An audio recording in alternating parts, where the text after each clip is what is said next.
Mr. Luttrell for 5 minutes. Good afternoon, gentlemen. Yesterday at 3 o'clock at Arlington National Cemetery, I put one of my teammates in the ground that was killed on a tragic parachuting accident during training.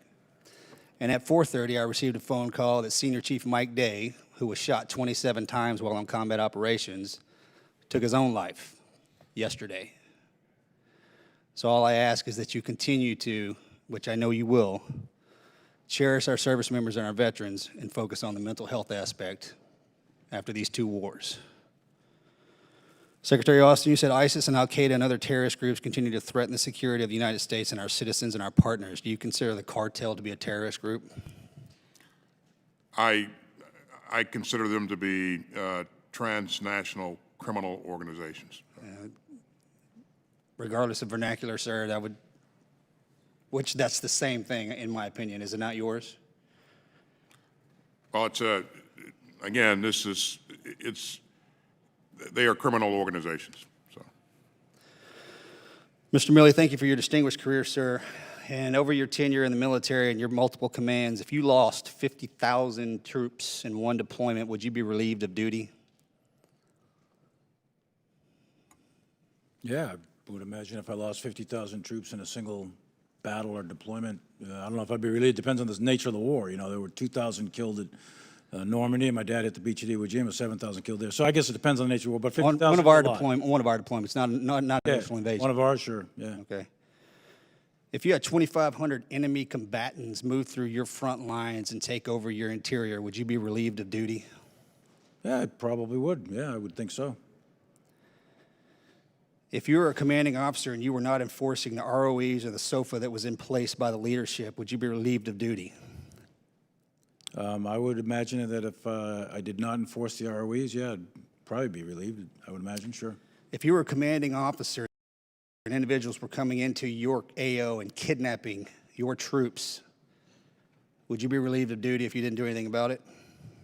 If I knew about it and didn't do anything about it, sure.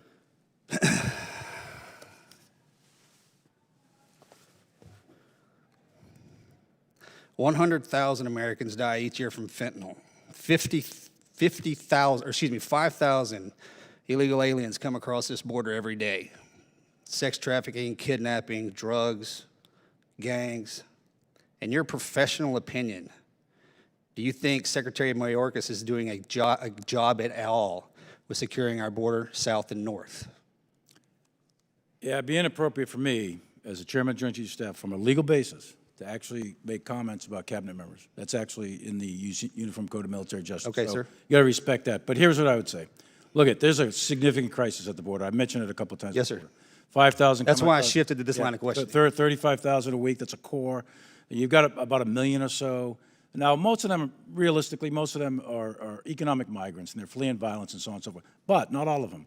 Some of them are not. Some of them are bad. Who knows where they're coming from and what their intent is. So that border crisis is very serious, and it's having a very negative effect on our society in general, and obviously the border states, but well beyond the border states. The fentanyl crisis is compounding that. Now, the question is, what do we do and how do we get about that? And that is a very complicated area, as you know.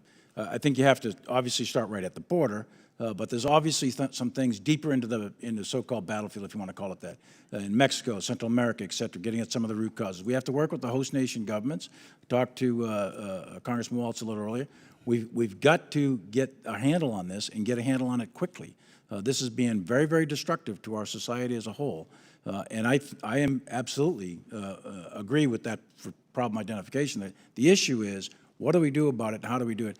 We, the military, have certain skills and capabilities that can help, but the lead has got to be law enforcement. I think the leadership itself, sir, translates nicely from military to civilian.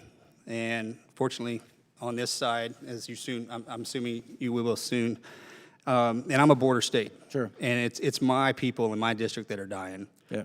And I wholeheartedly believe that the Secretary is skirting his fiduciary responsibilities to save the lives as we would if we were combatant commanders in any given AO. Sure. But I appreciate your position and how you have to answer that question. Thank you. I do want to say my thoughts and prayers are with your two fallen comrades. I'm surrounded by SEALs in my office. I see one sitting behind you. You're in good right. shape. And I appreciate your personal service and that of your brothers as well. Thanks, sir. Mr. McCord? I second that. Thank you, Mr. Austin. Mr. McCord, I have nothing for you today. Gentleman's time's expired.